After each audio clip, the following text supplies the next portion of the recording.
Hi, I'm Tina. And I'm Rich. And if there's one thing we've learned in over 20 years of marriage, It's that some days you'll feel like killing your wife. and some days you'll feel like killing your husband. Welcome to Love, Marry, Kill.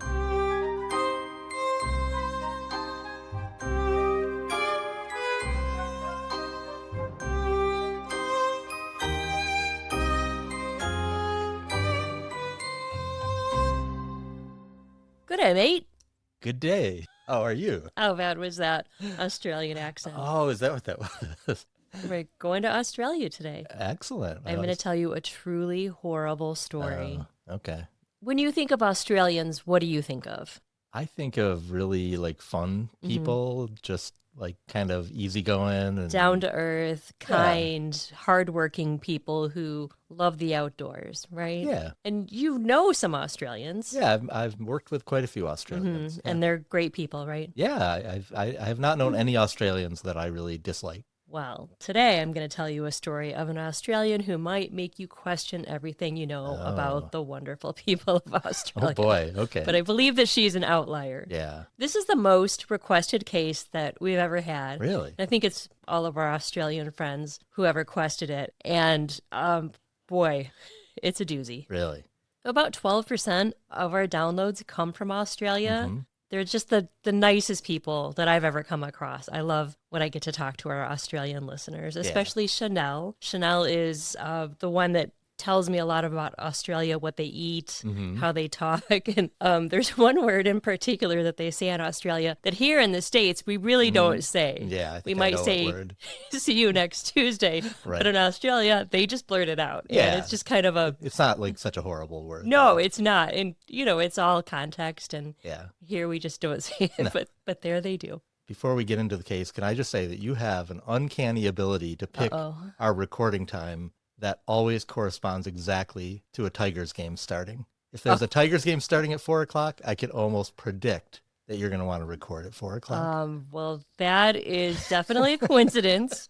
There is no conspiracy here with, I don't care if you watch baseball all day long. Who encouraged you to go to the baseball game last weekend, by the way? You did. That was me. That was you. Okay. Yep. Fair enough. Well, I have something I need to talk to you about that the listeners are curious to know. Okay. They would like proof that you are in the top 1% of the intelligence of the world's population. Okay. You can't just, say that fact without No. offering some sort of backup. So I've had several listeners reach out and say that we'd really like some proof that your husband is as smart as he says he is. I couldn't give him anything. No, you can't come up with anything. No. So you'll be producing some proof? Sure. Well, before we get to Katherine Knight, I have a snack for you. And of course, it is an Australian It's not snack. Vegemite, is it? Nope, it is not Vegemite. It is a sausage sizzle with tomato sauce. Wow, that looks like much more than a snack. Yeah, it's, just what it sounds like, really. It's a sausage, what we would call a bratwurst. I grilled some onions for you, and I put ketchup on it. And it has to be served on white bread. You can't use a bun. Excellent. Looks good. All right, why don't you give it a try?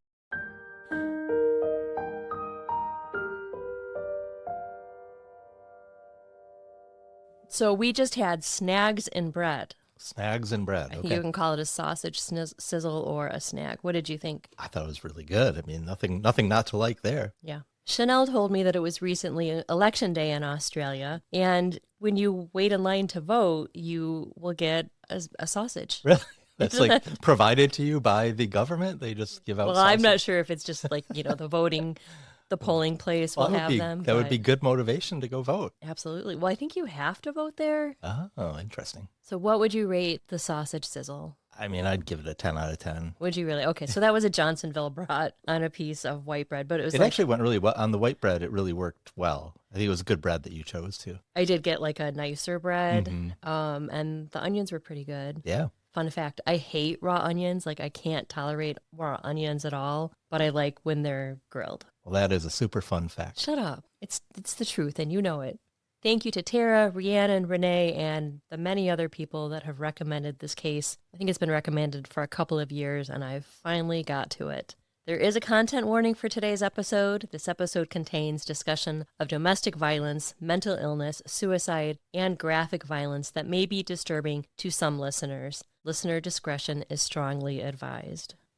The case of Katherine Knight is one you won't soon forget. It's a gruesome tale of a woman ruled sane by the legal system, but her actions are clearly those of a madwoman. Everyone in the town of 1,750 knew her and feared her. That's not to say that she was always a tyrant. She could be sweet, generous, and a good friend, but many of her instincts were primal. In 1949, Katherine's mother, Barbara Ruffin, ran away from her difficult life in rural Aberdeen, New South Wales with a man named Ken Knight, hoping for a fresh start. Aberdeen, about 3 hours north of Sydney, then had a population of about 1,500.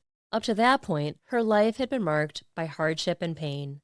Born Barbara Thorley, she was raised in deep poverty, neglected, and unloved. Her father left when she was young, leaving her mother to feed and care for the children. Barbara was sent to live in a home for wayward girls for a time. Do you know what a wayward girl is? We hear the term a lot. You do hear that term. And now that I think about it, I guess it's somebody who doesn't really have a home or is troubled. It's a child who is difficult to manage due to their unpredictable or rebellious behavior. They might be willful, disobedient, or prone to making bad choices. So today do we have homes for wayward children today? Probably a foster home. Yeah, I guess so. But you can't just, like, as a parent, you can't just be like, you're being difficult. I'm sending you to the home for wayward children. Probably not. She suffered sexual abuse as a child, and tragically, the abuse didn't end when she married. Known for her tough exterior and sharp tongue, Barbara also battled serious mental health challenges, including several nervous breakdowns that required hospitalization. She often feared that madness ran in the women of her family. At the time she left, Barbara was the mother of 4 sons, Patrick, Martin, Neville, and Barry, the youngest less than a year old. Her husband, Jack Ruffin, managed a pig farm, but was known to drink and gamble away the family's money. Barbara's grandmother was believed to be an indigenous woman from the Moree region who had married an Irishman. Barbara took pride in this heritage and liked to view her family as having Aboriginal roots. However, due to the strong racial prejudices in the area during this time, this part of her background was kept hidden and became a source of inner conflict for the children. Ken Knight had worked at various slaughterhouses or abattoirs since he'd left school at age 14. He was in high demand due to his expert knife skills and work ethic among the bountiful farms in the area. Farming, raising livestock, and mining were the main industries in the area. Much of the housing in Aberdeen was provided by the mines or the abattoir in the form of barracks or small cottages. Ken was well liked among his peers. Even Jack Ruffin was known to enjoy an occasional pint with him. The Knight family had deep roots in Aberdeen and were well-known rough riders. Some nights, Barbara dragged Jack from the pub to come home for dinner. This was how Ken was first introduced to Barbara. He flirted with her, and she enjoyed it. Her husband hadn't noticed her in years. Soon Barbara and Jack began meeting in his one-bedroom apartment for sex. She was blind to his excessive drinking, excited to have a distraction from her mundane life. She began refusing sex with her husband, and he became irate, and the already tense marriage grew worse. Jack saw a bruise on her thigh that appeared to be in the shape of a man's hand. Furious, he beat Barbara badly and threw her out of the house. Gossip traveled fast in the small town, and Barbara became a town pariah. Even her own sons spat on her when they encountered her in town. With nowhere to go, she moved in with Ken, confirming Jack's suspicions. He sent their 2 youngest sons to live with his sister in Sydney. Barbara and Ken absconded to the town of Moree, where he again found work in an abattoir. Barbara quietly divorced her first husband and married Ken. It's not clear if a pregnancy prompted the hasty marriage, but Barbara began showing soon after. A 5th son was born to her, and then quickly after, a 6th. She wearily realized that this marriage would fare no better than the first when she discovered that Ken was a raging alcoholic. She really should have caught on to this sooner. But having lost her first 4 sons in the divorce, she clung to her 2 newest sons, afraid she would lose them if she complained too loudly. Ken's voracious sexual appetite, as many as 10 times a day, exhausted Barbara. If she refused, she would be beaten or, even worse, raped. 10 times a day? That's wild. How do you find the time? I don't know. The young sons she once adored soon began to mimic their father's behavior, demanding rather than asking, and treating their mother more like a servant than a parent. Barbara was left feeling trapped and miserable, with no relief in sight. In 1955, she discovered that she was pregnant again, with twins. She was sure she'd have 2 more ungrateful, demanding sons, but to her great surprise and delight, on October 24th, 1955, twin girls were born to her, fraternal, but both with red hair like her. First to enter the world was Joy Gwendolyn, and half an hour later, Katherine Mary made her entrance. In 5 years, Barbara had had 6 children. That's a lot of kids for 5 years. Mm-hmm. Barbara knew the twins would have to be tough to survive in a house full of unruly males. They lived in a ramshackle house pieced together with spit and gum, not nearly big enough for all of its inhabitants. Joy gravitated towards the boys with their raucous games and sports, but Katherine preferred to spend time by her mother's side, playing with dolls and learning to cook. Despite their differences, Joy and Kath remained lifelong best friends. All of the children were beaten by their father, whether for misbehaving or for some perceived slight or minor misstep. His weapon of choice was either a dog leash or an extension cord. The Knight house was not a happy one. The parents constantly fought and didn't care who heard. When Ken forced himself onto Barbara, he didn't bother to even close the door. Ken was a tyrant, but had a soft spot for Katherine. She learned faster than the rest of the children, and he preferred her feminine nature. Kathy loved animals. If she found one that was injured, she would take it home, nurse it back to health, and then release it back to the wild. She had a strong affinity for domestic work, particularly cooking, and she gradually took over many of the household responsibilities from her mother. Barbara confided in her young daughter that men were pigs. She hated them. In 1957, when the twins were just 2 years old, Jack, Barbara's first husband, suddenly died, likely from the effects of alcoholism and heart disease, but also possibly from frequent consumption of Beck's powders. Beck's powders. Beck's powders were a popular Australian over-the-counter painkiller widely used from the 1930s to the 1970s, marketed mainly to women with the slogan, "A cup of tea, a Beck's, and a good lie-down." Beck's powders contained a compound of aspirin, phenacetin, and caffeine. Though initially seen as a harmless remedy for everyday ailments, habitual use led to serious health consequences. Medical research in the 1960s linked Beck's to kidney failure and cancer, prompting the removal of phenacetin in 1975 and a full ban on such compounds by 1977.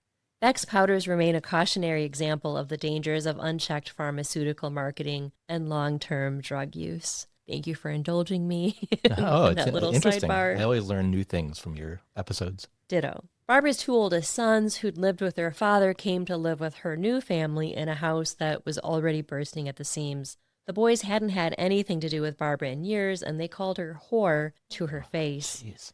They quickly gained a reputation for being rough with girls, using them only for their own pleasure, and the girls of Moree soon learned to steer clear of them. Sexually frustrated, they turned their attention to their sister, Katherine.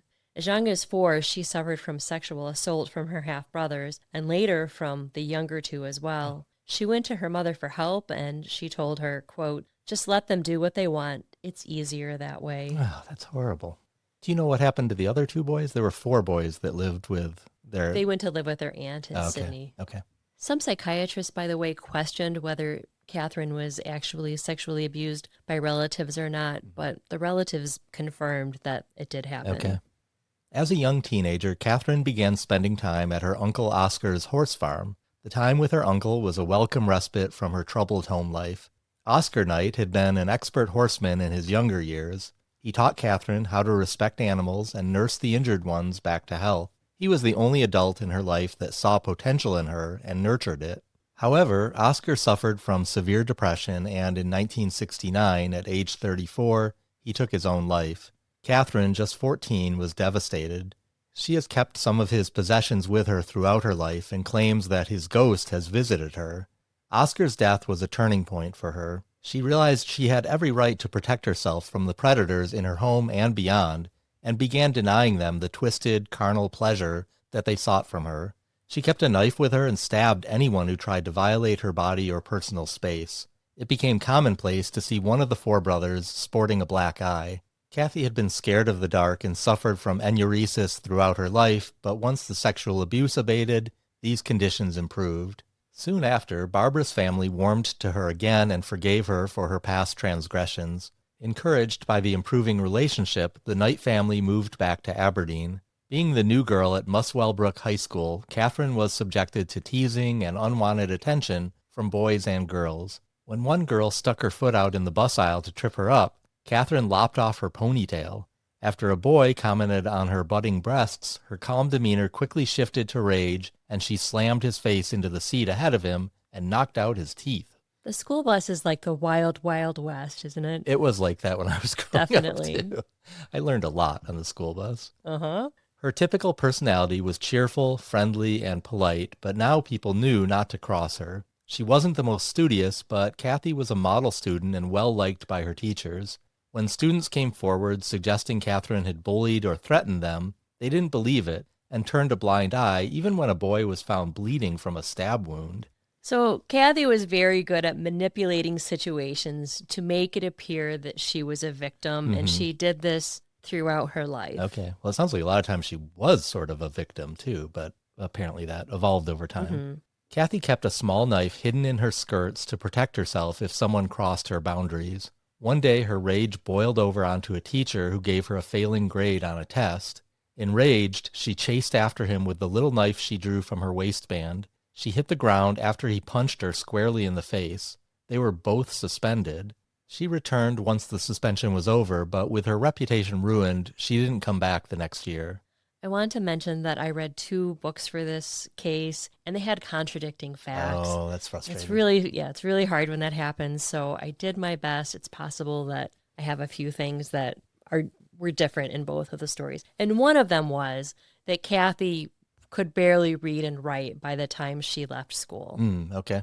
After she quit school, she went to the abattoir, or slaughterhouse, where her father worked, seeking employment. Ken Knight had made a good living and was a master at expertly carving up the flesh of animals, leaving little waste. Katherine, slim and weak, was turned away and told it was work for a man. However, she gained employment working in a textile factory, cutting the large bolts of fabric to size. A late growth spurt and the hard work increased her size and strength. It's rumored that she was about 6 feet tall. Okay. And I couldn't corroborate this information, but I think she was, a big, strong, healthy, hardy woman. Okay. She enjoyed the work, but she longed to work at the slaughterhouse with the men. It was her dream. Wow, that's an interesting dream to have. Well, there weren't a lot of avenues for people in Aberdeen. You either worked in a mine or you worked on a farm or you worked at the abattoir. Yeah, I guess that would be better than working in the mine. Still only 15, Katherine enjoyed the freedom. More comfortable in the company of men, after her shift at the textile factory, she would head to the pub and drink with the men from the slaughterhouse. Can you imagine this life? She's only 15. She's living on her own. She's working at Going out drinking with the guys after work. Yeah, that's really hard to imagine. I mean, people were probably more mature then. What do you think? I don't know if they were more mature, but they kind of had to grow up more quickly then, I think. It was probably good for her to escape the house that she grew up in, because it sounded like that was pretty horrific. Yeah.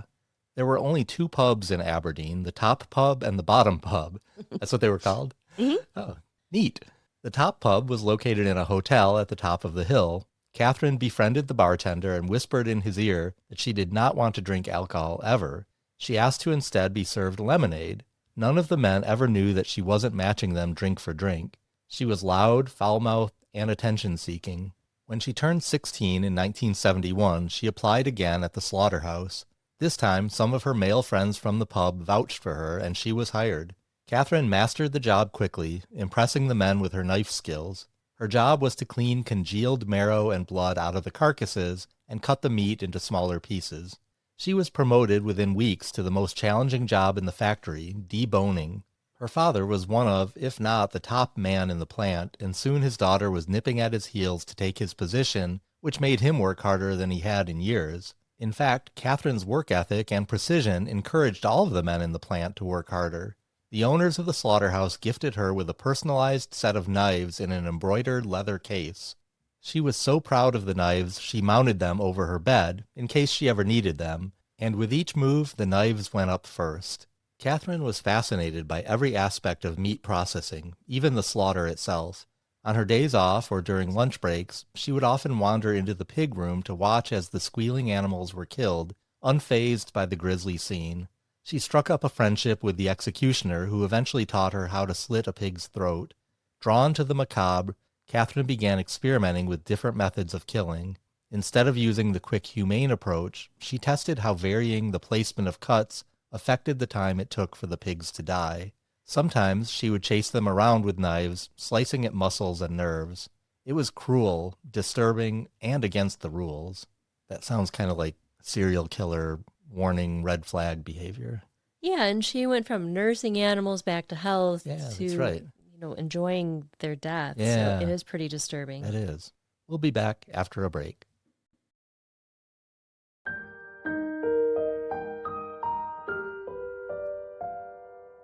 As the men in the abattoir got to know Katherine, many found her attractive and were very interested in her. She had matured a bit and become more chill when she was younger. She was just a little aggressive and scared them off easily. But she started to date a man named David Kellett, who was about 5 years older. He had a reputation as a troublemaker and had a police record, but it wasn't anything too serious. He drove a delivery truck for the abattoir.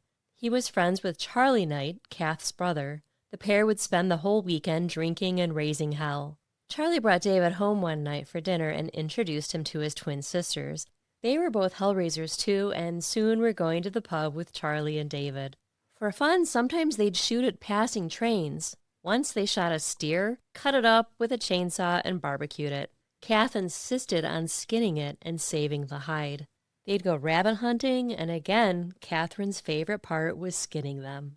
One night at the pub, Kathy knocked out a miner's teeth after he insulted David. Several men had to pull her off the man. She was kicked out of the bar and told not to come back. Others in the bar thought she had too much to drink, but the bartender knew her secret. She wasn't drunk, just impulsive and violent. David was a bit of a hellion, but he carried himself with a kind, polite charm and had a generous heart. For Katherine, this was her first serious relationship, and she dove in head first. Her intensity in the bedroom surprised David, but he also saw a softer, more nurturing side of her, one that stood in stark contrast to the tough persona she projected at the abattoir. She cooked well, sewed, and kept a tidy home. Before long, David moved into her apartment, feeling like one of the luckiest men alive. I feel like that's foreshadowing. What do you mean? I feel like maybe he wasn't really the luckiest man alive. Well, he felt like that for a time. Right. He had an odd conversation with Barbara Knight when they met for the first time. In her crude way, she warned him not to marry Katherine. Quote, "You'd better watch that one or she'll fucking kill ya. Stir her up the wrong way or do the wrong thing and you're fucked. Don't ever think of playing up on her. She'll fucking kill ya." In 1974, shortly after Katherine turned 18, she and David got married. She wore a pink mini dress with a large bow in the center of her chest. David dressed up in a purple paisley shirt with a Peter Pan collar and a lavender tie. Sounds like I had a paisley shirt when I was a little kid. I remember seeing a school picture of you. I loved that shirt so much. You looked very handsome in that picture. Or should I say beautiful, because you kind of looked like a little girl in that picture. I was only like 7 years old, so to call me handsome, I don't know. I was really young. Katherine stood a full head taller than her diminutive groom, and both sported the popular shag hairstyle from the 70s. They hopped onto her motorcycle and rode to the next town to make it official at the registry office. David had recently lost his license. Not that it mattered, he wasn't in any condition to drive that day anyway. The couple spent the rest of the day celebrating and drinking with family at the local pub. I believe at some point, Katherine switched from drinking lemonade to actual alcohol. When they returned to their apartment, Katherine tore David's clothes off to consummate their marriage. They had sex 3 times before David nodded off. Impressive, really, considering how much alcohol he'd consumed. But Katherine was insatiable and angrily slapped him and pounded his chest with her fists, trying to wake him up. When she was unable to wake him, she mounted him and wrapped her hands, strong from the manual labor of her work, around his neck and strangled him. He was jerked awake, gasping for breath, not aware that his new bride had attempted to kill him. As he slowly became aware of the pain around his neck, he realized that Katherine had choked him nearly to death. She apologized and told him that she'd gotten a little carried away and begged him to come back to bed. They needed to have sex at least 2 more times, she pleaded. More than satisfied, proud even of their 3 earlier rounds, he was confused. Katherine said, quote, "Daddy did it 5 times on his wedding night, and we need to do it at least that many times." David was suddenly completely sober and scared. Who had he married? Had Barbara been right? He sweetly told Kath that he'd be ready again after a quick trip to the bathroom. He locked the door, crawled into the bathtub, and promptly fell asleep while his new wife angrily pounded on the door. I mean, that's a wedding night you're not soon going to forget, right? That is pretty memorable. Well, despite their rocky wedding night, Katherine and David settled into wedded bliss. She was able to control her impulsive anger and was the perfect wife, for the most part. She'd still slap David when she was angry, but he refused to hit her back. Kathy took care of all of David's needs and the domestic chores, all while meeting the physical demands of her job. But within the first year of their marriage, Kathy became increasingly twitchy. If David was home 1 minute later than she expected him, her mind immediately went to dark places. She was sure he was seeing other women behind her back, and the thought crushed her. She loved him so much, he was her everything, and she needed the same level of love returned to her. But David was faithful. He thought, other than her occasional irrational anger, she was the wife he wanted. He gave up his truck driving for a lower-paying job on the plant floor so Katherine could keep an eye on him. David instantly missed his old job. He wasn't as big as the other men on the line and couldn't keep up with the fast pace. He grew depressed and began spending more time drinking, first with Katherine at his side. But she preferred the comfort of their nights at home. She was drawn to the comforts of cooking, tending to their home, sewing, and patching David's clothes. But she couldn't trust him to sit in the pub by himself. Or could she? Katherine decided to allow her husband a little more freedom to pursue the things that brought her joy. When she became pregnant at age 19, her fits of rage worsened, maybe in part because of the unrelenting morning sickness. Katherine was conflicted about becoming pregnant. Part of her craved the love and connection she was denied growing up, while another part resented the responsibility of bearing a child and feared passing on her own trauma. The emotional tug-of-war in part fueled her volatility. One night David came home only long enough to change into a clean shirt before he headed to the pub. A slow anger gnawed at her until she combusted. She was sure that he was cheating, despite his denials. Later he admitted, quote, "I had a few morals in the early days of our marriage. I remained faithful up until she was 4 months pregnant." Katherine gathered all of her husband's clothes, many sewn by her own hand, threw them into the bathtub, doused them with accelerant, and set them ablaze. As the smoke poured from their apartment, neighbors called the fire department to put out the fire. Many of the firefighters were called from the pub to the Kellett's apartment. David went along to witness the excitement, unaware that it was his home that was on fire. After the fire, they moved to a small house on the ironically named Honeymoon Lane. David was so embarrassed by the fire, he didn't return to the pub for several weeks. So what she did actually worked. Kind of. But of course he couldn't stay away for long. David never knew which wife would greet him, sweet doting Kathy or fiery Katherine. One night when he returned home, she threw a hot iron at his face, causing severe burns. He screamed in agony and ran to the bathroom, locking the door behind him. Katherine beat at the door with the hot iron, yelling at him to come out. Moments later, she realized what she'd done and began sobbing, begging for forgiveness. David forgave her, but he was in great pain and needed medical treatment, but held off going to the hospital because he knew his wife would be arrested for the abuse. The next day, David's supervisor, shocked at the severity of his injury, took him to the hospital for treatment. The marriage became untenable. David was constantly scared for his life, and Katherine, between her bouts of fury, pretended to be the perfect wife. But one false move would set her off again, even if he was only 1 minute later than he promised. Despite her commitment to quell the violence, the next time David came home, minutes late, he was hit in the face with a cast iron skillet. Oh, man. He lay on the ground unconscious for an hour before he awoke and crawled to the neighbor's house. They called an ambulance and he was rushed to the hospital, severely concussed, with a fractured skull. He awoke to Katherine lovingly stroking his face, holding his hand and quietly weeping. The trauma was so severe that David had no memory of the incident. Like many victims of domestic abuse, he found himself trapped in the endless cycle of violence, remorse, and hollow promises of change. Despite everything, David never spoke harshly to Katherine, nor did he ever raise a hand against her. It's important to note here that domestic violence victims can be male or female, and a lot of times I think men feel, like I can't raise a hand to a woman, and really David took a lot of abuse, and by all accounts, he was a real sweet man. Mm-hmm. It's interesting that the patterns are very similar, whether it's a man doing the abusing or whether it's a woman doing the abusing.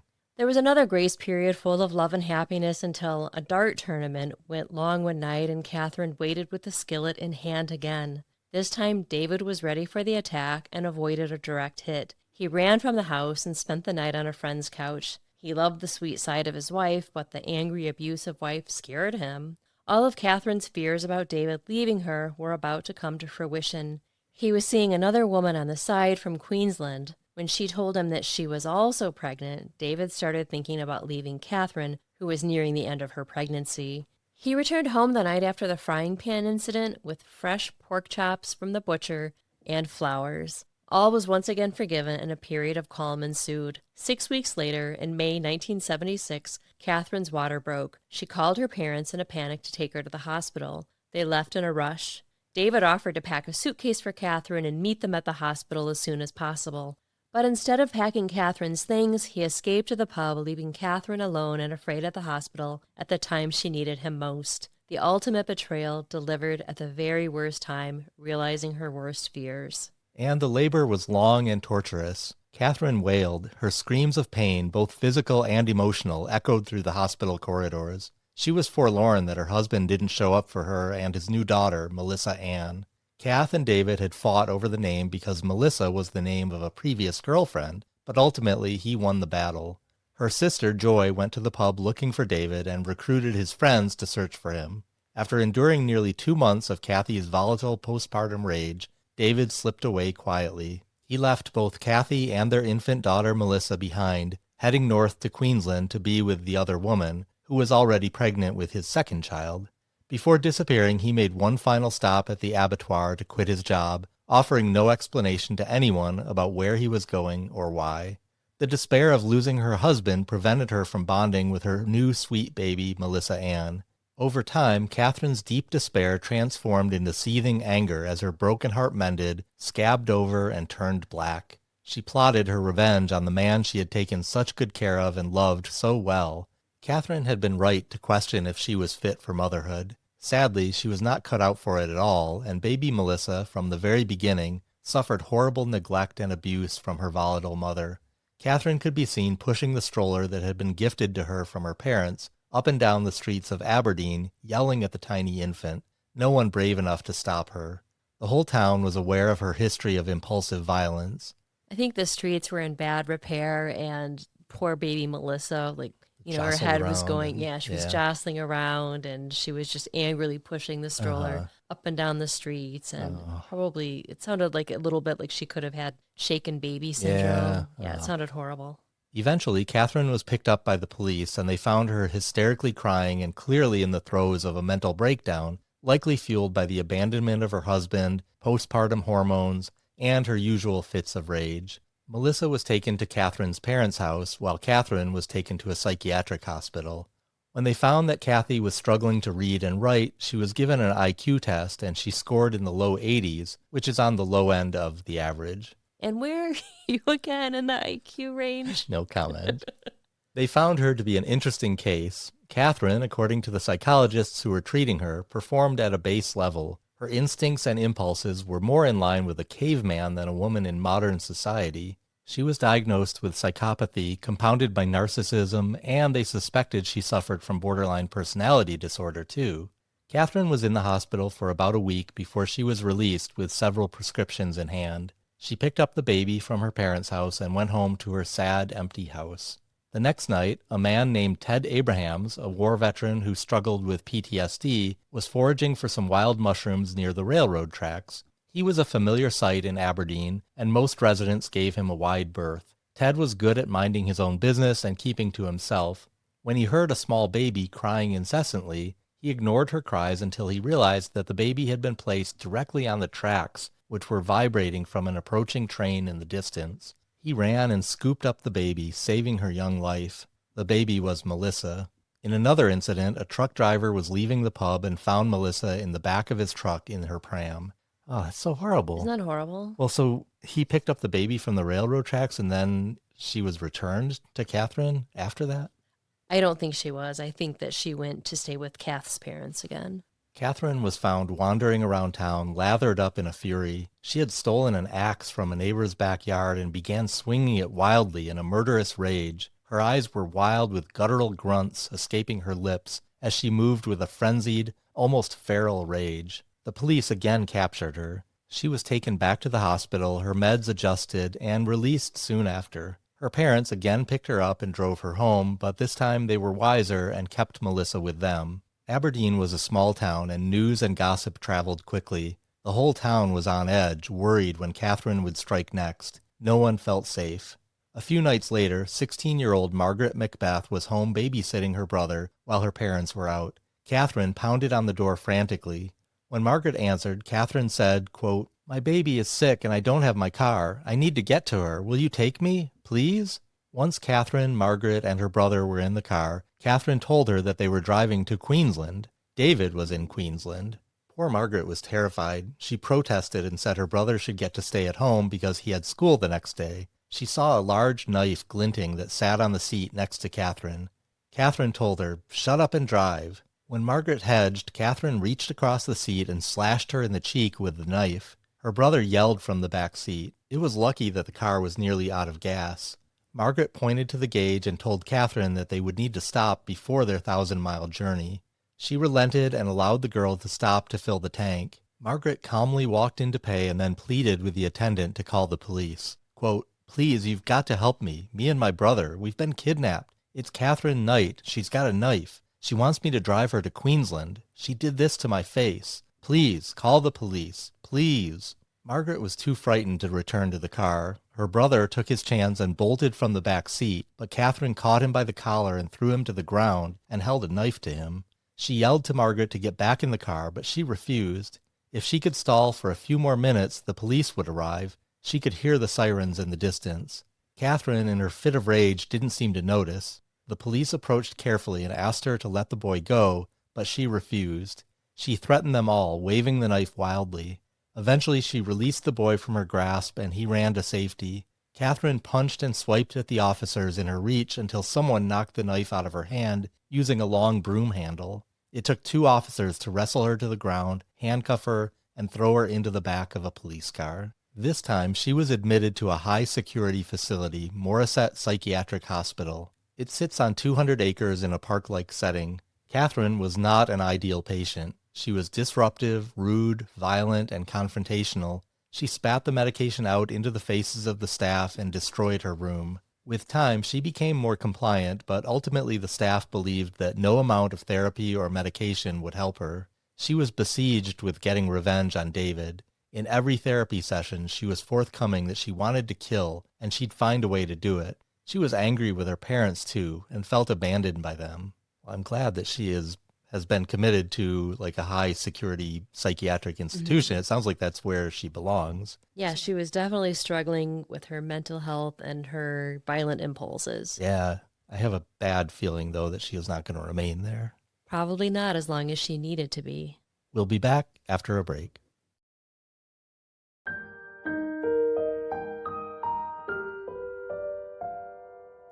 Before we jump back into the case, I have a halftime snack for you. Oh, good. Are you ready? Yes, I am. This is a very simple yet delicious snack that is often served at birthday parties for Australian children. Ah. It's called fairy bread. Interesting. It's just a piece of white bread with butter and sprinkles on it. Huh, okay. I put a little powdered sugar on it because I can't leave well enough alone. Yes.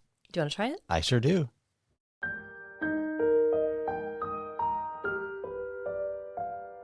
Did you like the fairy bread? Yeah, I mean, it was bread and butter with sugar on it, so it was good. It's just a pretty cute little treat. Yeah. Yeah, and you're having a cup of tea, so perfect. Perfect. David was warned by police about Katherine's vendetta against him. He felt exceptionally guilty and responsible for his wife's mental breakdown. He and his mother moved back to Aberdeen to help care for Katherine, leaving behind his very pregnant girlfriend. He got his old job back at the slaughterhouse and rented a small apartment. After she'd been in the hospital for about a month, Katherine was released into his custody on August 9th, 1976. David also picked up baby Melissa from the Knight's house. When he knocked on the farmhouse door, Barbara was stunned to see him standing there.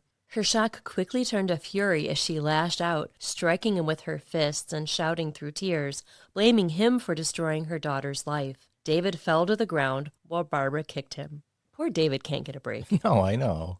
Catherine, who was waiting in the car, partially zoned out because of the amount of drugs she'd been prescribed, ran to her husband's defense. She punched her mother, clipping her in the jaw, knocking her off her feet. Quote, "Don't you ever lay a hand on David again. He saved me. You left me to rot, and he came back for me. He's mine. Mine. You never even get to look at him again." Oh, boy. Catherine took the sleeping baby from her father's arms and left with David and his mother to the new apartment. But soon the gossip and judgmental eyes of the townspeople of Aberdeen were too much for all of them, and they relocated again to Woodridge, a quiet suburb of Brisbane. With Mrs. Kellett tending to the baby in the house, Catherine got a job at another abattoir. She again impressed her bosses and co-workers with her knife skills. But soon Catherine found herself bored. As much as she hated being fodder for the town's gossips in Aberdeen, she equally hated not getting attention. She'd been consistent with the medication, but didn't like how it quelled her spirit. She missed the strong emotions surging through her body. It was better than the constant numbness. Even her feelings toward the husband that she had loved so passionately had cooled. Her greatest joy was finding animals on the road to hit with her car. Oh. She settled into a rhythm for a few years before, on March 6, 1980, Natasha Marie Kellett, Catherine and David's second child, was born. This time, David was by her side holding her hand and encouraging her. In 1984, when Melissa was 8 and Natasha 4, Catherine, 29, filed for divorce and took the girls with her back to Aberdeen and moved in with her parents. David seemed relieved and didn't contest her decision. Can't say I blame him. Catherine returned to her old slaughterhouse where she'd had such a stellar reputation before her troubles began. She was again a star employee, but tragedy struck 2 years later when she suffered a debilitating back injury. She was granted a disability pension and workers' compensation through her union, along with a Government Housing Commission apartment on the outskirts of Aberdeen. She never worked again in her beloved abattoir. I have a bad feeling that the abattoir was an outlet for her urges that she had to kill things, and now that she can't work there anymore, it's not going to be good. That's a very astute observation. Why, thank you.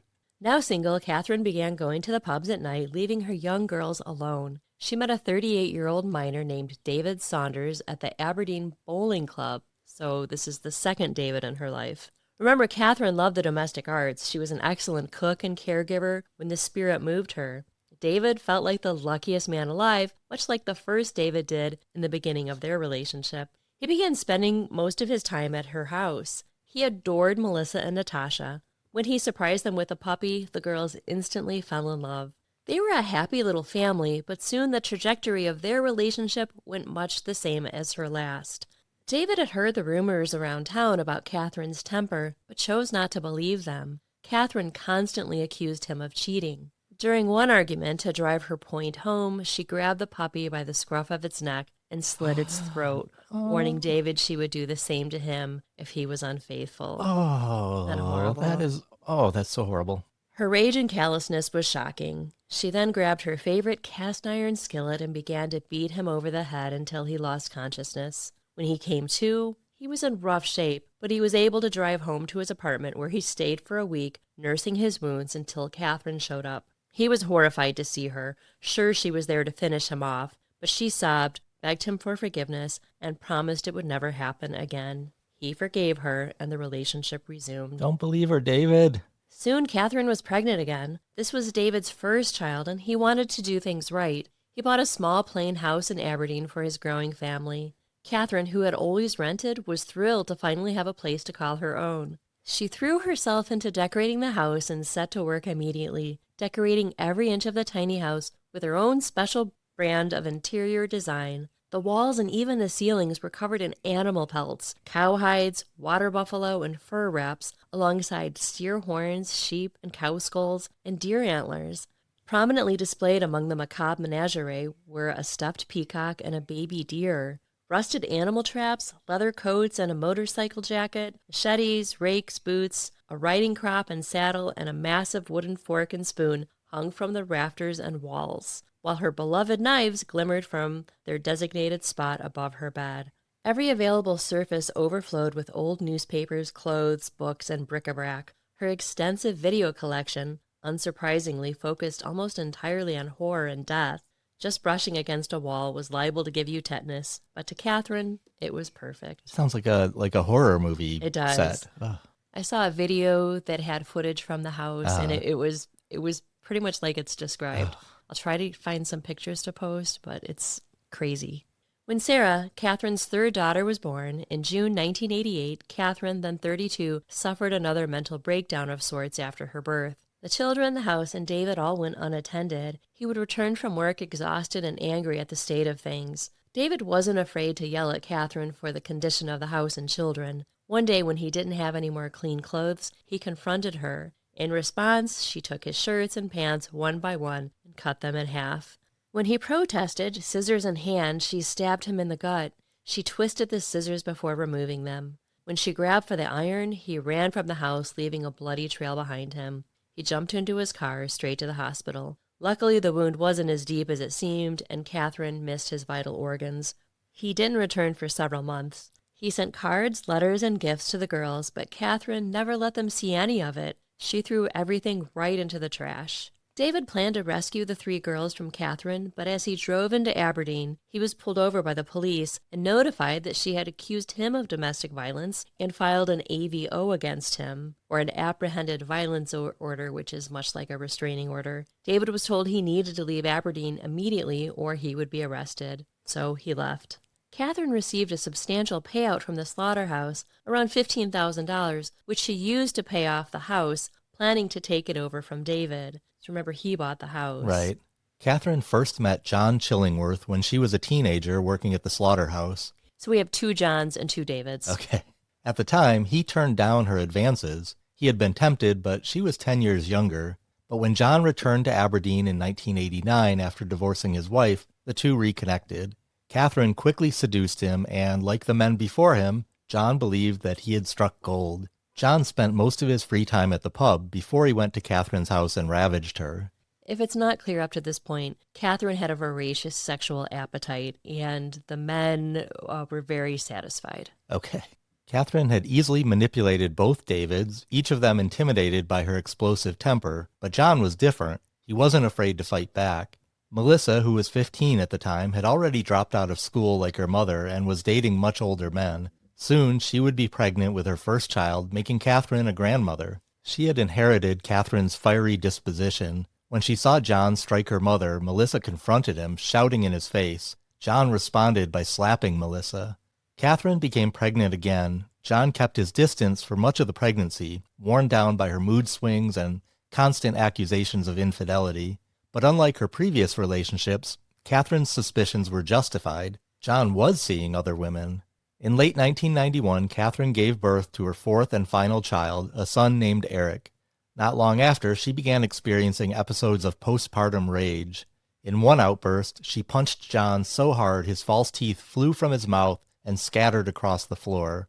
He left that night to stay at his apartment, but when he returned the next day, he found Katherine in a dire state. She had overdosed on sleeping pills.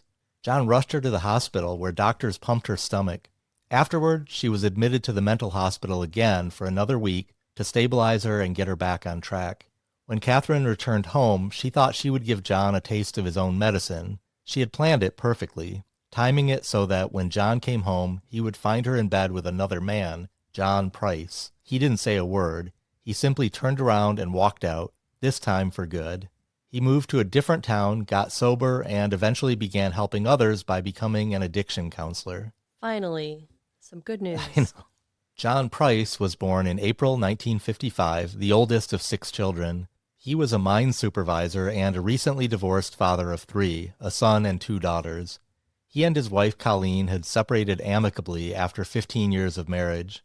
A fight between John's father and brother resulted in his mother's death when she was accidentally shot with a bullet intended for the senior Price. The son was charged with manslaughter. So the Price family, they were no strangers to tragedy. Yeah, it sounds like it.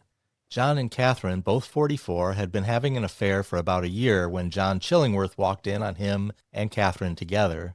John Price, Pricey to his friends, was a kind and gentle man.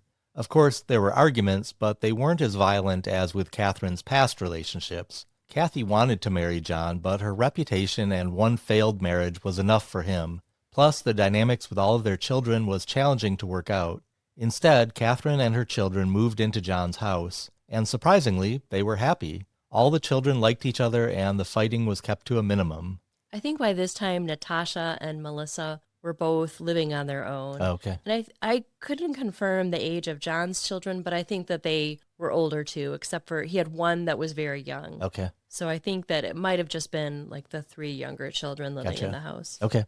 But after an ugly fight, spiteful Katherine reported John to the mine management for stealing some expired medical kits that he had retrieved from the garbage. And I wouldn't even consider this stealing. They were in the garbage, so he just took them. Right. Seemingly a benign offense, but he was fired after 17 years of service to the mine.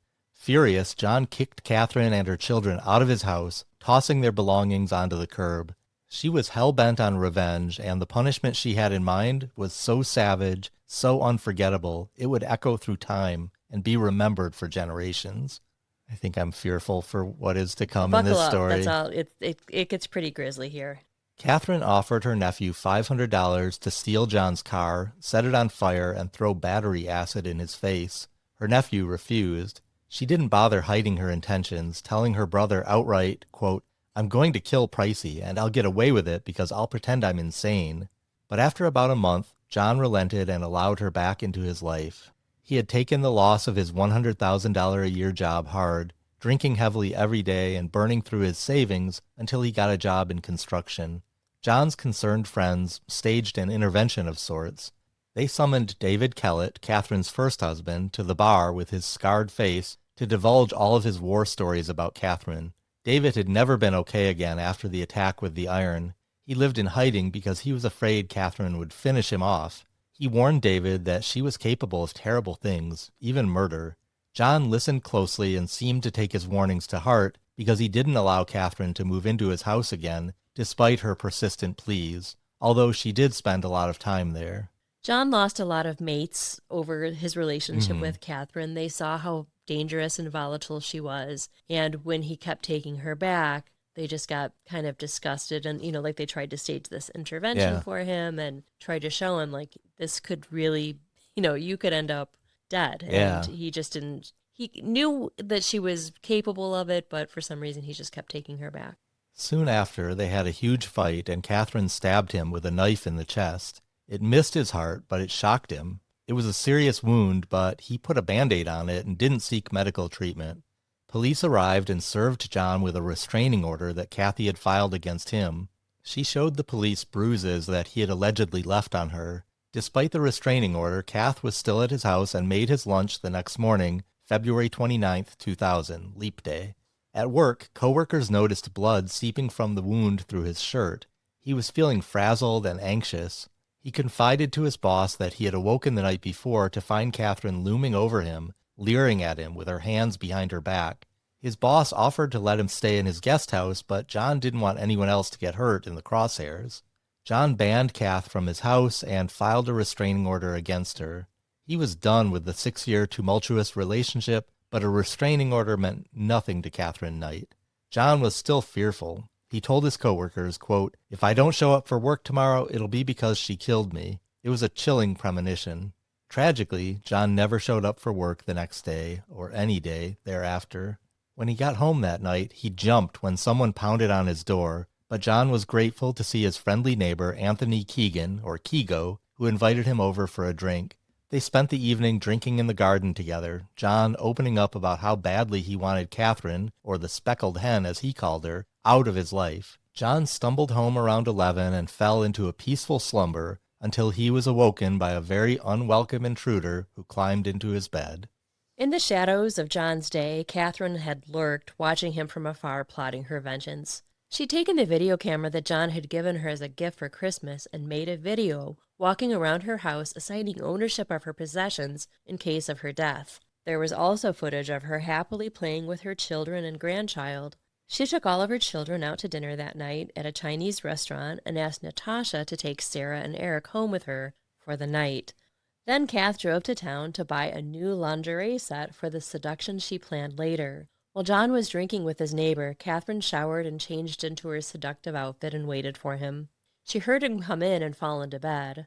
Once she heard snoring, she crawled into bed with John, mounted him, and began having sex. He awoke after a few moments and was equal parts horrified and grateful for the carnal pleasure.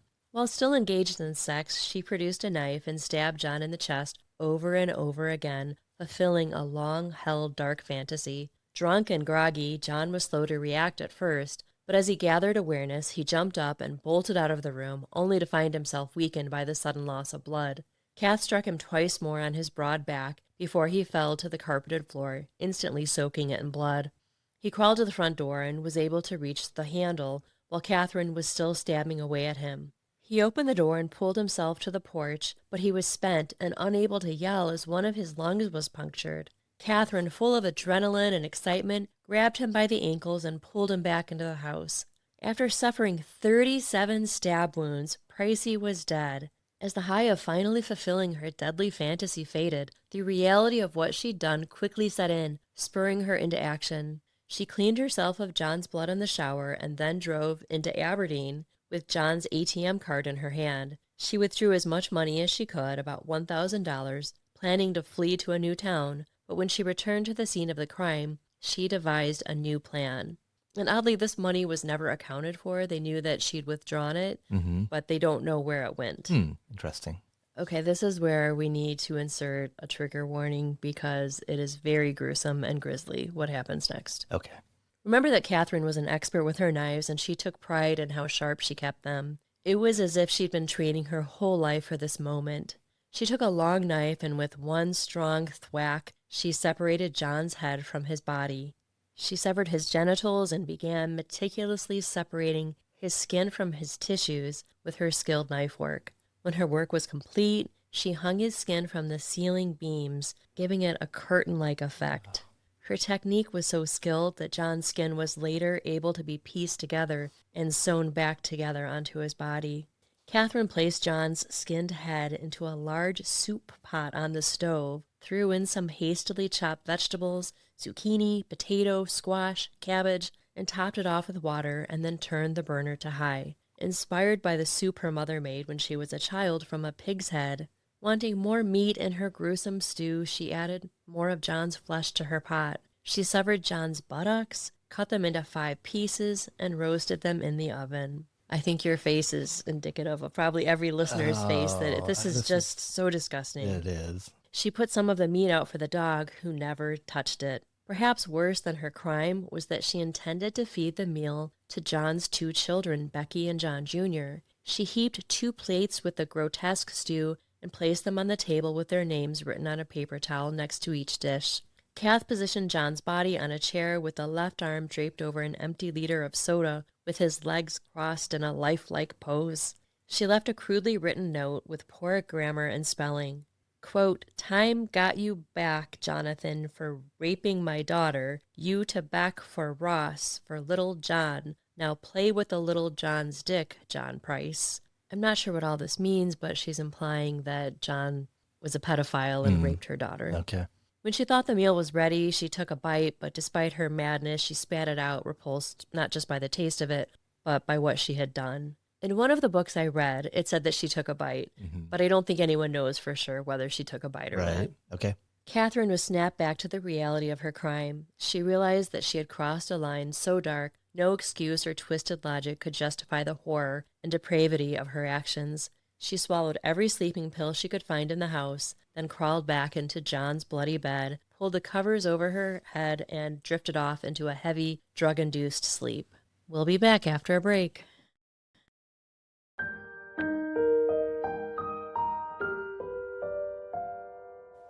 How you doing? That was rough. That was really rough. Yeah, it's super disturbing. Yeah. I'm hanging in there, though. I was kind of expecting it when we were talking earlier about the whole slaughterhouse thing and her knives and all that stuff. So, yeah.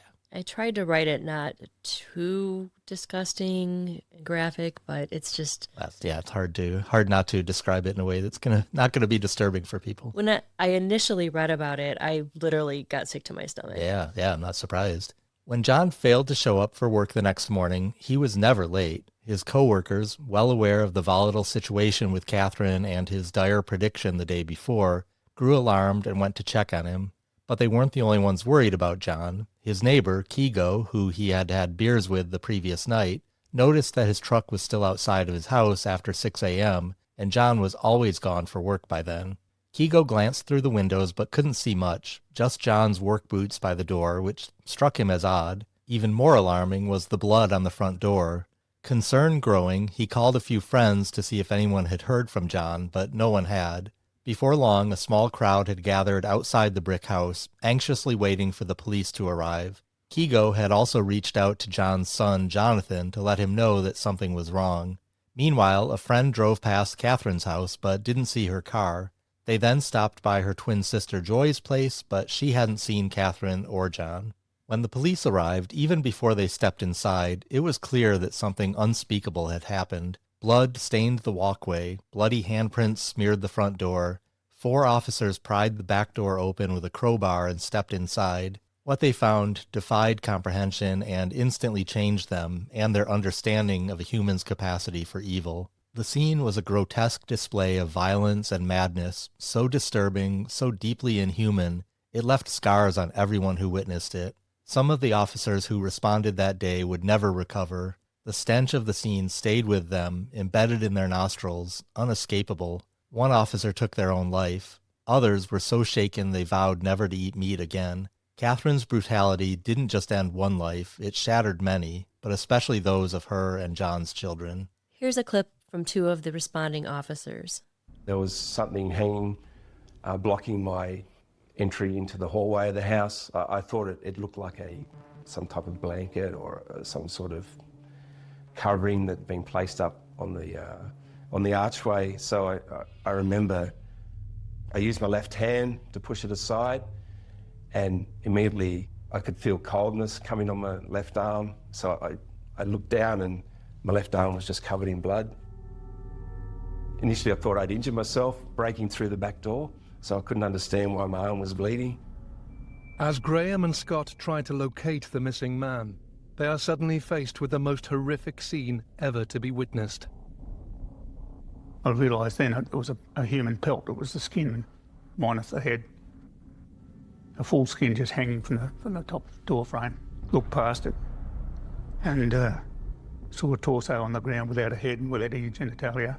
And I think my first reaction then was to turn around to Scotty and say, "Don't look, Scotty." Of course, that's the worst thing you could say. I could look through from there into the lounge room, and I saw what appeared to be a human being, or what was left. And so it was at that point that I realised what had happened. For something that I'd never seen before, never experienced, I had an immediate idea of what had gone on.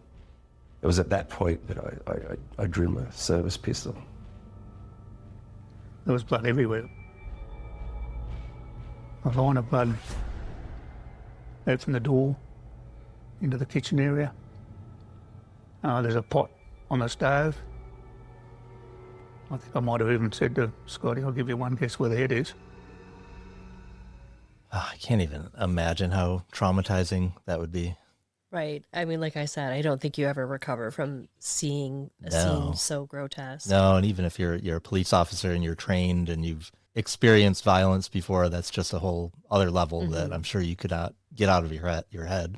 Police found Katherine still sleeping in the bed, snoring away. They woke her, but she was still in a drugged haze and unable to respond to questions. They carried her out of the house, handcuffed her, put her in the backyard, and called an ambulance to take her to the psychiatric hospital. When she awoke 2 days later, she feigned memory loss when questioned about John's murder. She admitted she was guilty, but her actions were in self-defense.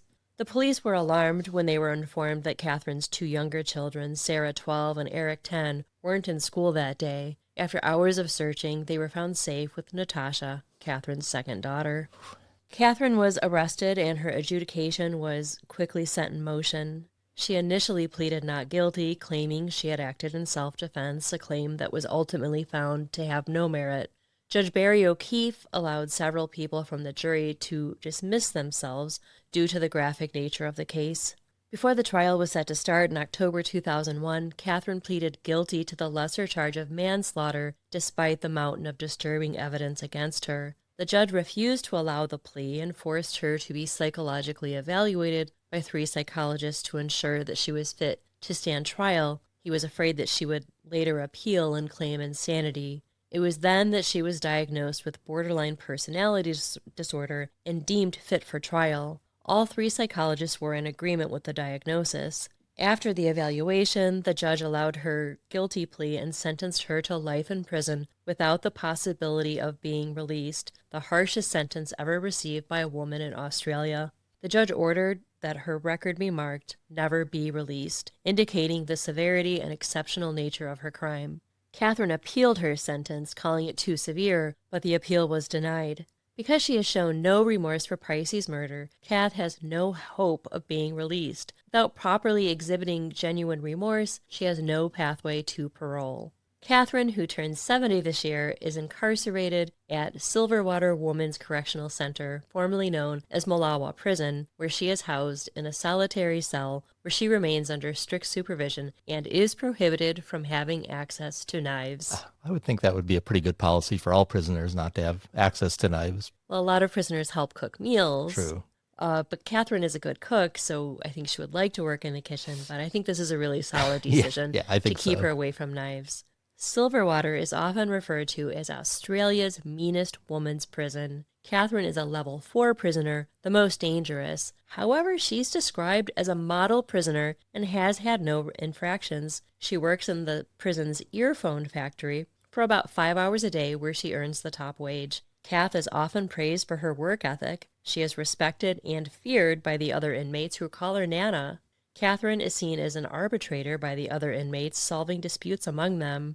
She has found God during her incarceration. Her cell is filled with her arts and crafts projects, including sewing, crocheting, pottery, and painting. Her art, in fact, is displayed in other parts of the prison and even sold anonymously. The only regular visitor she receives is her twin sister, Joy. She has had no contact with any other family members that I'm aware of. A former penthouse pet, model Victoria Shembry, became close friends with Kath while in prison. Shembry called her a hoarder because her cell is full of knitting, knickknacks, and art. She said, quote, "She is a gentle soul and not a criminal to me. She is a mediator at Malawa. She is someone who sorted out problems before they got serious. She would pull the girls in and try to get them to sort out whatever it was before it ended up with someone going into segro, or segregation, or getting more time added to their sentence. She would stop girls stealing from each other and stop girls from fighting. But she never did it standing over anyone. She never raised her hands to anyone. She was just someone who loved everyone. She organizes a big catch-up every Friday. She organizes all the food and makes sure that everyone in the wing is part of it. She includes every single person, even those she doesn't really like. She does it to bring everyone together. It stops a lot of problems from happening." A prison guard called Kathy the prison boss. Quote, "She's the top boss of the jail. She takes no crap from anyone and absolutely gives it to the guards." Well, it certainly doesn't atone for what she did, but I'm glad to hear she is making the most of her prison experience. Some people thrive in the prison environment. Yeah. Some people are, I think she's safer there. I think everyone is safer there. It's where Right. she needs to be. Yep. Rest in peace to John Price. Our thoughts are with his family and Catherine's family, who I think they've all suffered quite a lot through this tragedy. Yeah, for sure. He sounded like a really genuinely good man. Yeah. He would do things like he and his ex-wife had a good relationship, and one time she was going on vacation and he put money into her bank account without telling her, and everyone loved him. Yeah. So it's very sad that he was taken from this earth too soon. So Katherine was diagnosed with borderline personality disorder, and we talk about it in a lot of these cases. It's marked by impulsivity, unstable relationships, and fear of abandonment. People with borderline personality disorder believe they give everything to relationships and blame the other party for not giving them enough back in return, and are known to have a hair-trigger temper. Katherine may have inherited the disorder from her mother, who exhibited similar traits. Her unstable upbringing, marked by turmoil and a lack of a positive adult role model, may have intensified the disorder. But after the trauma she experienced at such a young age, her knife-wielding, rage-fueled reactions seemed justified to her and a means of protecting herself. So that was the horrible story of Katherine Knight. Oh, that was a dark one. I'm going to need to go out on the internet and find videos of cute cats and puppies and babies or something.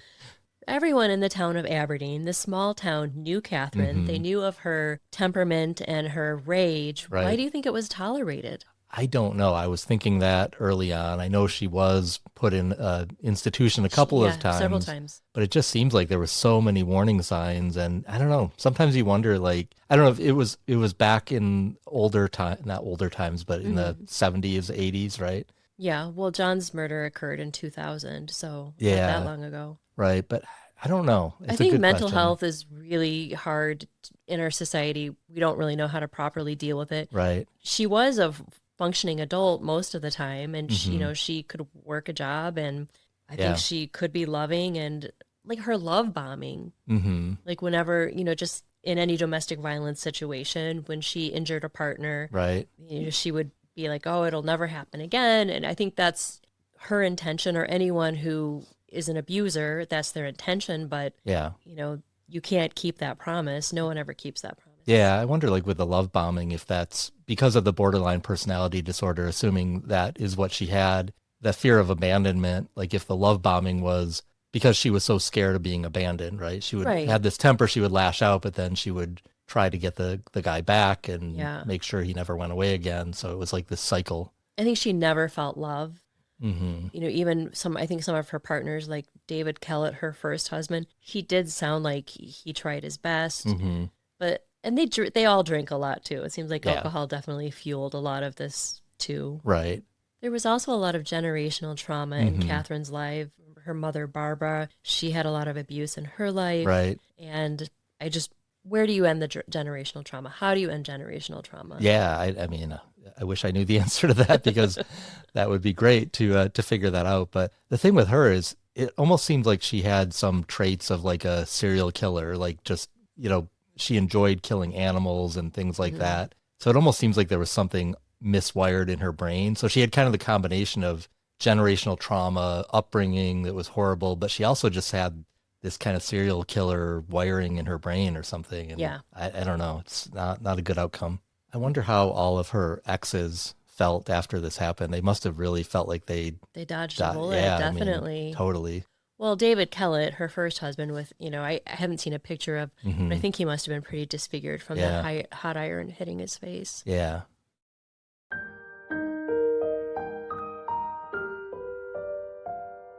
I have a great palate cleanser for everyone, especially our friends in Australia. Everyone should go watch Colin from Accounts. Yes, we should finish that. We have a few episodes left, but we've really been enjoying that show. It's such a sweet, funny show. I recommend it to just about everyone, I think. Yeah, it's a great show.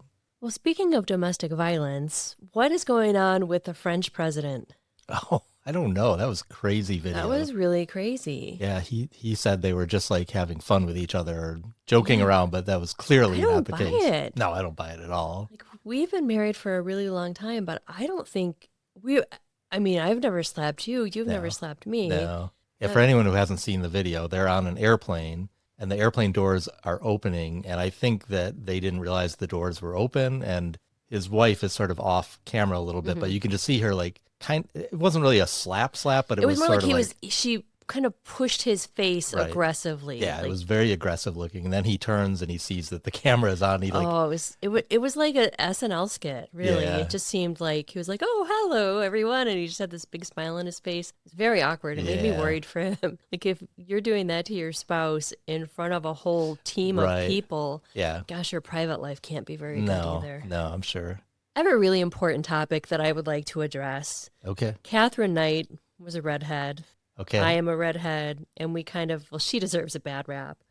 But the belief that redheads have worse tempers than others is largely a stereotype rather than a scientific fact. While red hair is caused by mutation in the MC1R gene, which can influence pain sensitivity and the body's response to certain stimuli, there are no credible evidence linking it to emotional regulation or anger. The idea likely stems from cultural portrayals in literature and media where redheads are often depicted as fiery or hot-tempered. Can you get that look off your face right now, please? I just want you to calm down, Tina. Calm Additionally, redheads may experience teasing or social exclusion, particularly during childhood, which could lead to defensiveness that's sometimes mistaken for a short temper. Overall, there is no inherent connection between having red hair and being more prone to anger. So you have the great fortune of living with two redheads. I know. And so what do you think about this? I think what you It is just a loaded said, question. I think what you said is absolutely true. There's obviously no connection between your hair color and your temperament. That doesn't make any sense. So yes, I am. Do you think I'm short-tempered? No, you're not short-tempered. You can be a little fiery sometime, but I don't think like any more than anyone else. Yeah. So. I'm going to give you some unique facts about redheads. A couple of these things I actually didn't even know. Okay. Redheads are rare. Only 1 to 2% of the people globally have natural red hair. The highest concentration is in Scotland, followed by Ireland. Not surprising. Red hair results from a mutation in the MC1R gene. Both parents must carry this gene for a child to be a redhead, even if neither parent has red hair themselves. So my parents both had very dark hair and brown eyes. And I have, like, my hair is very, like, some people say, oh, I'm a redhead. No, I'm definitely a redhead, right? Yeah. Oh, yeah. Pale skin, blue eyes. Yeah. Yeah. And I don't know of any redheads in my family. I'm trying to think if I have any relatives who were redheads, and I can't think of any. I think your mom had, like, red glints in her hair. Yeah. Well, on the rare occasion when I've grown my beard out, I have a little bit of red in my beard. Studies show redheads may be more sensitive to thermal pain, like hot or cold, but less sensitive to certain types of painkillers, especially local anesthetics. They may also require more anesthesia during surgery, and this is true. Yeah. I can attest to it. Redheads have a biological advantage in low sunlight climates. Their fair skin is more efficient at producing vitamin D in response to limited UVB exposure. I didn't know that. I didn't know that either. Instead of turning gray, red hair tends to fade to a silvery white or rose gold color over time. It holds its pigment longer than other hair colors. That also I can attest to. Oh, that's interesting. And I'm really, really lucky. Yeah. I thought that redheads went gray sooner, but I didn't realize that. Yeah, we have a little more pigment. Without revealing my age, I really don't have many gray or white hairs. No. My hair is still pretty vibrant. Both red hair and left-handedness are recessive traits, and they sometimes show up together, like in our daughter. I am right-handed. Redheads typically have fewer strands of hair on their head, about 90,000 compared to 110,000 for brunettes and 140,000 for blondes, but each strand is thicker, giving the appearance of full hair. Every time I get a haircut, they're like, you have more hair than anyone else I've ever seen. Research suggests that redheads have a different sensitivity to temperature changes, meaning they feel hot or cold more intensely than others. You feel like you're figuring so many things out. I like know. why I get so grumpy. Why didn't I learn all this? Like, they should have given me a manual. I did. I gave you a book about that's redheads. Right. Some studies have indicated redheads have a slightly longer bleeding time or reduced clotting efficiency. Redheads tend to be more sensitive to spicy flavors. Redheads may metabolize alcohol more quickly than people with other hair colors. In ancient Egypt, some red-haired individuals were considered sacred or even sacrificed in rituals. Oh, that's not good. This is a negative one. Redheads are may be more likely to develop Parkinson's disease. Oh. Some studies suggest that the MC1R gene may slow the visible signs of aging, particularly in skin due to its impact on DNA repair and melanin production. Well, that is certainly true of you. Shut up. I don't know. I think I look okay. No, I'm not saying I great. look amazing, but I think I look great. fine. No, I was being sincere. I'm a unicorn. I'm a unicorn among redheads. Only about 0.17% of the global population has both red hair and blue eyes. Oh, wow. So you are there a you unicorn. go. I've given you way more information than you need about redheads. Our daughter is even more of a unicorn, having the left-handed thing and the red hair and the blue eyes, right? Well, her eyes are kind of bluish-green. Yeah. And mine are kind of a little bluish-green, too. But a little bit. Yeah, so there you go. All you need to know about redheads. I learned Please so be nice much. to a redhead. If you see a redhead today, be nice to them. Yes. And if a redhead sees another redhead, we kind of have a little, like, you give each other like a little nod or a little secret smile, because it is a secret club. Yeah, you should. And if we see someone that is not a natural redhead, we know. know. Yeah. We know instantly because you're probably less awkward and, you just have better coloring than we do. Yeah. Yeah. So there you go. Well, thank you to our friends in Australia who recommended this case to us. I hope we did it justice. We are so grateful that you're all here. Every listen, follow, review, and share helps us keep the show going and growing and reminds us how lucky we are to have such a thoughtful community. If you'd like to reach out, we're on social media, or you can email us at lovemarykill@gmail.com. If you want even more content, head to patreon.com/lovemarykill. For just $5 a month, you'll get early ad-free episodes and a monthly bonus episode. Our way of saying thank you. Until next time. Don't kill your wife. And don't kill your husband.